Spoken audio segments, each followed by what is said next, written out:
Long ago in the land of Egypt, a powerful king ruled over the people. His name was Pharaoh. He was known for his pride. His cruelty and his arrogance, the people of Egypt feared him. And the children of Israel, who lived as slaves, suffered the most under his rule. One night, Pharaoh saw a terrifying dream. In the dream, he saw a fire coming from the direction of the Israelites' houses. The fire spread into the city and burned the homes of the Egyptians, but it did not harm the houses of the Israelites. Pharaoh woke up in fear. His heart was restless. He called his priests and magicians to explain the meaning of the dream. They told him, "This dream means a boy will be born among the children of Israel. That boy will grow up and destroy your kingdom." Pharaoh was furious. His pride could not accept the idea that a child would one day bring him down. In his anger, he made a cruel order: "Kill every newborn boy among the Israelites." Soldiers rushed into the homes of the weak and poor, snatching newborn babies from their mothers' arms. Cries of mothers filled the air. It was a time of great sorrow and pain. In one small house, a woman from the children of Israel gave birth to a beautiful baby boy. This was the mother of Musa, A.S. She looked at her child with love, but her heart trembled with fear. She knew Pharaoh's soldiers were hunting for boys like him. How could she protect him? Her heart was heavy, but she turned to Allah with tears in her eyes. She prayed for guidance and safety. Allah inspired her heart with a message. She was told not to fear, not to grieve, and to trust in Him. She was given a plan: feed the baby, keep him close, and when danger comes, place him in a basket and put him in the river.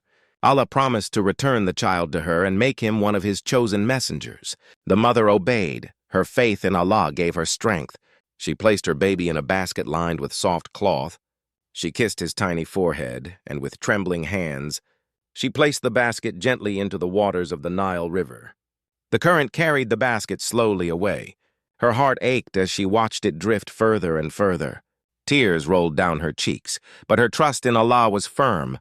The basket floated down the great river, past reeds and stones, past fishermen and boats. It seemed fragile. Yet it was protected by Allah's command. The baby inside slept peacefully, unaware of the danger that surrounded him. Every ripple of the water was guided by the will of Allah. Finally, the basket reached the grand palace of Pharaoh. Soldiers stood on the banks, and soon the basket was lifted from the water and carried inside.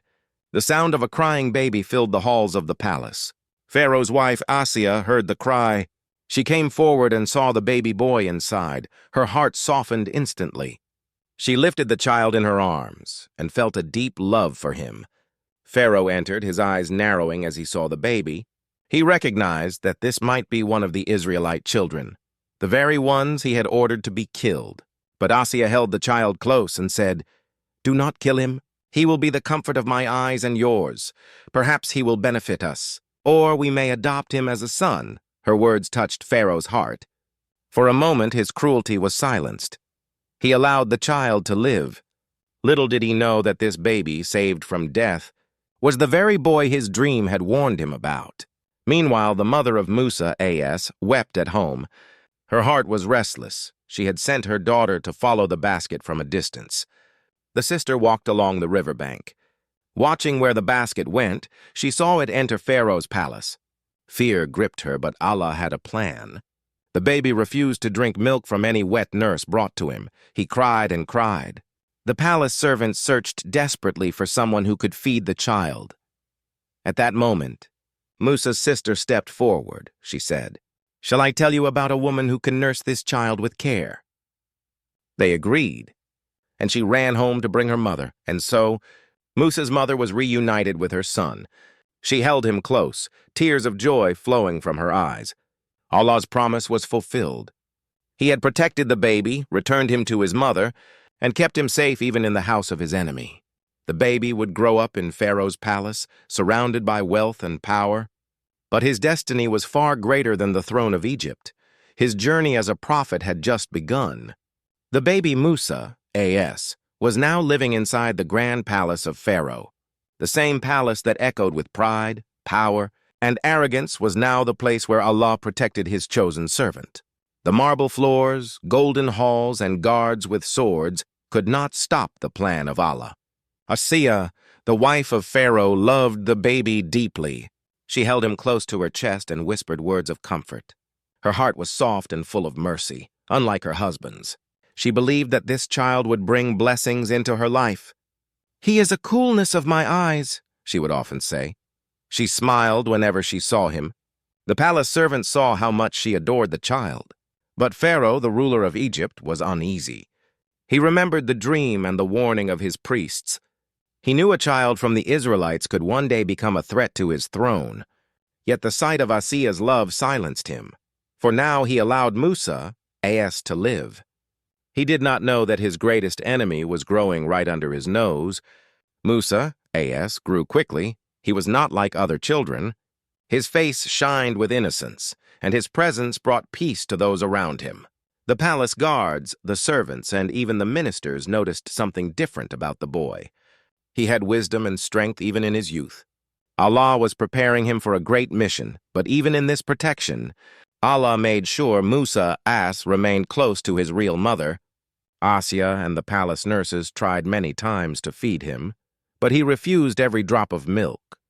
He cried and cried, refusing all strangers. No one could calm him. Pharaoh grew impatient and ordered his men to find a nurse who could feed the child.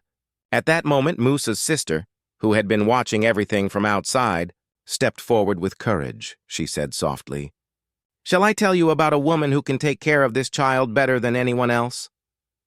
The palace guards looked at her and nodded. She ran home and returned with her mother. When Musa's mother entered the palace, her heart was beating fast. She looked at her child and tears filled her eyes.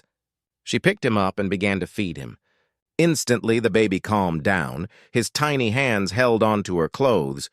He drank peacefully. The palace servants were amazed. Pharaoh's wife smiled and said, "This woman is perfect for the child. She will nurse him and care for him." And so, the mother of Musa, As, was reunited with her baby. She could now hold him without fear. She could raise him while knowing that Allah's promise was true. He had protected her child and returned him to her arms. She lived with peace in her heart. Years passed. Musa, As, grew taller and stronger. He walked in the gardens of the palace, studied under teachers, and observed the ways of the Egyptians. He was treated like a prince, but deep in his heart, he never forgot his real family. He knew he was different. He had compassion for the weak, and he could not stand the cruelty of Pharaoh's men. One day, Musa, As, walked into the courtyard where slaves were being beaten. He saw the suffering of the Israelites, and his heart was heavy, though he lived in comfort. He felt their pain. He wanted justice. He wanted mercy. Pharaoh, on the other hand, grew more arrogant as the years passed. He saw himself as a god. He forced people to bow before him and worship him, but Musa, As, never bowed to falsehood. His eyes were filled with strength, and his heart was filled with faith. Everyone in the palace whispered about him. They admired his courage. They noticed how he stood apart from others. Allah was shaping him for a greater task. Musa, As, was no ordinary man. He was chosen, and his destiny was waiting for him, but destiny often comes with trials. And Musa, As, was about to face his first great test. A moment was coming that would change his life forever. Musa, As, had grown into a strong young man. He was tall, powerful, and wise. He had the courage of a warrior, but the heart of someone who loved justice. Though he lived inside Pharaoh's palace, his heart never forgot the suffering of his people. He often saw the Israelites being treated harshly, beaten, and humiliated by the Egyptians. This pain never left his mind. One hot afternoon, Musa, As, walked through the streets of Egypt. The city was alive with noise. Merchants sold their goods. Guards patrolled the streets, and slaves carried heavy loads under the burning sun. As Musa, As, walked, he suddenly heard a desperate cry for help. He rushed forward and saw two men fighting. One was from the Israelites, weak and tired. The other was an Egyptian man, strong and cruel. The Israelites saw Musa, As, and cried out, "Help me, O Musa! I am being wronged." Musa, As, felt anger rise in his chest. He looked at the Egyptian man who was beating the slave without mercy. Musa, As, stepped forward. His fist struck the Egyptian. It was a single blow. But with the strength Allah had given him, it was enough. The Egyptian fell to the ground and did not rise again. He was dead. Musa was shocked. He had not meant to kill the man. He only wanted to protect the weak. His heart raced. He looked around quickly. Fearing the eyes of Pharaoh's guards, he whispered, "This is the work of Shaitan. He is a clear enemy leading man astray." He prayed to Allah for forgiveness. He promised never to support the ways of the wrongdoers again. The next day, Musa, walked the streets once more. Still troubled by what had happened, suddenly, he saw the same Israelite who had called for his help the day before. This time the man was fighting again. Musa, frowned and said, "You are clearly a troublemaker." The man felt ashamed. But before Musa, could do anything, another Egyptian saw them and shouted loudly, "Is this the same Musa who killed a man yesterday?" The word spread like fire. The news reached the palace. Pharaoh's ministers whispered in his ear, "Musa has killed an Egyptian. He is dangerous. He cannot be trusted." Pharaoh's heart burned with anger. He shouted, "Bring Musa to me. He must be punished." Soldiers prepared to hunt him down. At that moment, a kind man rushed to Musa, He was a believer who secretly followed Allah's path. He whispered urgently, "O Musa, the chiefs are plotting to kill you. Leave this city at once. I fear for your life." Musa, realized the danger. His time in the palace had ended. He bowed his head in prayer and said, "My Lord, save me from the wrongdoing people without delay." Musa, slipped out of the city. He did not carry wealth. Soldiers or servants, he walked alone. His feet blistered on the hot sand, his throat dry with thirst. He had left behind the luxury of Pharaoh's palace and now entered the life of a wanderer. Days passed as Musa, journeyed through the desert. His stomach ached from hunger. His body weakened. But his faith in Allah gave him strength. He kept walking until he reached a place called Madian, a land far away from the eyes of Pharaoh. As he arrived near a well in Madian, he saw a group of men drawing water for their animals. But at a distance, he also noticed two young women waiting with their flock of sheep. They stood back quietly, unable to approach the well because the men pushed them away. Musa, even in his exhaustion, felt compassion. He walked to them and asked gently, "What is the matter with you?" They answered, "We cannot water our flock until the shepherds finish. Our father is an old man, and we must do this work for him." Musa, felt pity for them. With strong hands, he moved forward. He pushed aside the men and drew water for the women's sheep. His strength amazed the crowd, but Musa, did not stay for praise. He stepped back under the shade of a tree, his lips dry, his body weak. His eyes lifted to the sky. He whispered, "My Lord, I am in need of whatever good you can send me." It was a prayer from the depths of his heart. He had nothing, no food, no family, no home. Yet he placed his hope only in Allah. Little did he know, this prayer was the beginning of a new chapter. In this foreign land, his life was about to change. A destiny was waiting for him, one that would prepare him for the greatest mission of his life. Musa, sat under the tree in Madian, his heart heavy, his body weak, and his lips dry from hunger. Yet he placed his hope in Allah alone. His prayer was simple but full of trust. "My Lord, I am in need of whatever good you can send me." Not long after, the two young women whom he had helped at the well returned. Their steps were quick but shy. One of them came forward and spoke softly. "Our father calls you. He wishes to reward you for helping us." Musa, rose to his feet. Still tired but grateful, he followed the women to their home. There he met their father, a wise and kind man. Many scholars say this man was Prophet Shuaib, The old man welcomed Musa, warmly. He listened to his story, about how Musa had fled Egypt after an accidental killing, about his fear of Pharaoh's soldiers, and about his trust in Allah. The old man comforted him, saying, "Do not fear. You have escaped from the wrongdoing people." The kindness of this family touched Musa's heart. Days turned into weeks. He stayed in their care. Then the old man made an offer. "O Musa, I wish to marry one of my daughters to you, on the condition that you work for me for 8 years. If you complete 10, It will be out of your generosity. This is an agreement between you and me, Musa, as accepted with gratitude. He married one of the daughters and began a new life in Madian. Far from Egypt, he lived in peace. He worked hard, caring for flocks, serving his family, and growing in patience and wisdom. The years passed quietly. But Musa, as, never forgot Allah. His heart was always connected to the one who had saved him as a baby and guided him as a man. One cold night after many years, Musa, as, was traveling with his family through the desert. The wind was sharp, and the darkness surrounded them. His wife shivered, and his children were restless. Suddenly, Musa, as, saw a glow in the distance, a strange light flickering on the side of a mountain. He said to his family, "Stay here, I have seen a fire. Perhaps I can bring you some of it, or find guidance there."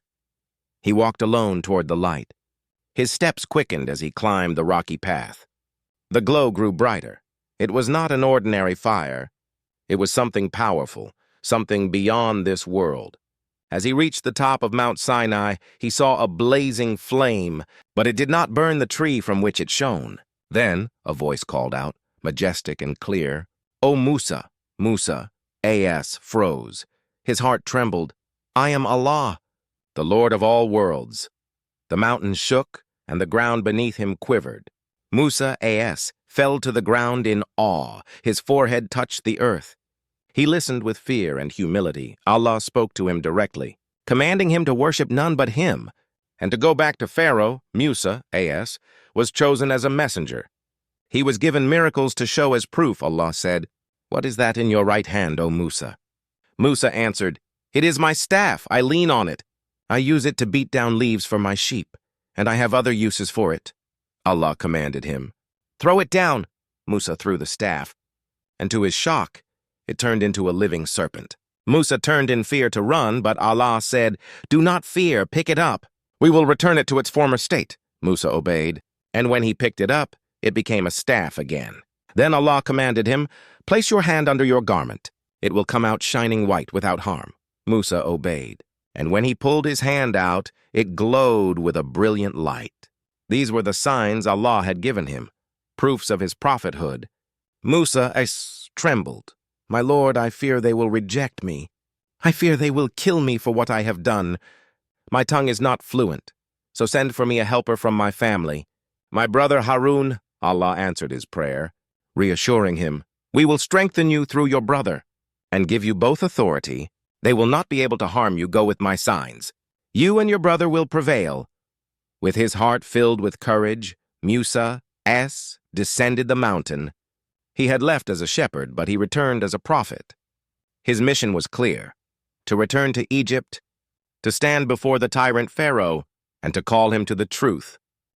With a heart full of courage and the light of guidance, Musa, left Madian and returned to Egypt. His family traveled with him, and by his side was his brother Harun, whom Allah had chosen as his helper. Musa, knew this journey was not ordinary. It was the mission of a prophet. The time had come to face Pharaoh, the tyrant who once raised him, but now stood as his greatest enemy. When Musa, entered the grand halls of Pharaoh's palace, memories of his youth flashed before him. The marble floors, the tall pillars, and the golden throne were the same. But Musa, was no longer the same man. He stood tall, holding his staff, with faith stronger than the walls around him. Pharaoh looked at him with narrowed eyes. His voice echoed, "Did we not raise you here as a child? Did you not stay in my palace for years? And now you return after killing a man, and you dare to speak to me?" Musa, replied calmly, "I did that mistake when I was not guided. But my Lord has forgiven me and made me one of his messengers. I have come to you with a clear sign from Allah. Let the children of Israel go free. Release them from your cruelty." Pharaoh laughed loudly. His voice filled the hall. "Who is this Lord of yours, O Musa?" Musa, answered firmly, "He is the Lord of the heavens and the earth and everything between them." Pharaoh sneered. "Do you hear him? He claims another God besides me. I am your Lord Most High." His arrogance filled the room. The ministers and soldiers clapped in mockery. But Musa, did not back down. He threw his staff to the ground, and before the eyes of Pharaoh and his court, it turned into a mighty serpent. Its body moved across the floor, striking fear into the hearts of those who saw it. Then Musa, A.S., placed his hand under his garment and drew it out. It shined with a brilliant light, brighter than the sun. The crowd gasped, many trembled. Pharaoh's pride was shaken, but he quickly shouted, "This is magic, nothing more. I will gather the greatest magicians of Egypt, and they will defeat you." A day was set, and the news spread across the kingdom. The people gathered in the open field to witness the contest. When the magicians stood before Musa, A.S., they cast down their ropes and staffs with their tricks. They made it appear as if snakes were moving across the ground. The crowd cheered, but Musa, S., stood firm. Allah inspired him, "Do not fear, you will be victorious." Musa, S., threw down his staff, and it became a huge serpent that swallowed up all the false snakes before the eyes of everyone. The magicians froze, their eyes widened in shock. They fell to the ground in prostration and cried out, "We believe in the Lord of Musa and Harun." Pharaoh's face turned red with rage. His throne shook with his anger. "How dare you believe without my permission? I will cut off your hands and feet. I will crucify you all." But the magicians replied with courage, "Do whatever you wish. We will return to our Lord." This defeat struck Pharaoh's pride. Yet he became more cruel. He increased his oppression against the children of Israel. But Musa, A.S., continued his mission. He called the people to Allah, showing them signs after signs. Yet Pharaoh's arrogance grew, until finally, Allah commanded Musa, A.S., to take the children of Israel and leave Egypt in the darkness of night. Musa, A.S., led his people out. They walked quickly, carrying their few belongings. Hearts raced with hope and fear behind them. Pharaoh and his army marched in fury. The sound of hooves and swords filled the air. By dawn, Musa, A.S., and his people reached the shores of the Red Sea. Before them was the vast water. Behind them was Pharaoh's army. Trapped between death and despair, the people cried, "O Musa, we are caught." Musa, A.S., raised his hand with calmness, his voice firm. "No, my Lord is with me, and he will guide me." At that moment, Allah commanded him. Musa, A.S., struck the sea with his staff. The waters trembled, the wind roared, and before their eyes, the sea split into towering walls of water. Between them appeared a dry path. Musa, A.S., led his people across. Their feet ran on the dry seabed. Waves rose high on both sides, but not a drop touched them. Behind them, Pharaoh and his soldiers entered the path with pride, chasing with their horses and chariots. But when Musa, A.S., and his people reached the other side, Allah commanded the sea to return. The walls of water crashed down. Pharaoh and his army were swallowed by the sea. Their power ended in an instant. Pharaoh, in his final moments, cried, "I believe in the Lord of Musa." But it was too late. His arrogance had destroyed him. His body was lost to the waves, his kingdom shattered. Musa, A.S., stood with his people on the safe shore. The morning sun shone on their faces. They were free. The tyrant was gone. The promise of Allah was fulfilled. Musa, A.S., raised his hands and thanked his Lord. His journey as a prophet had triumphed over the greatest king of his time.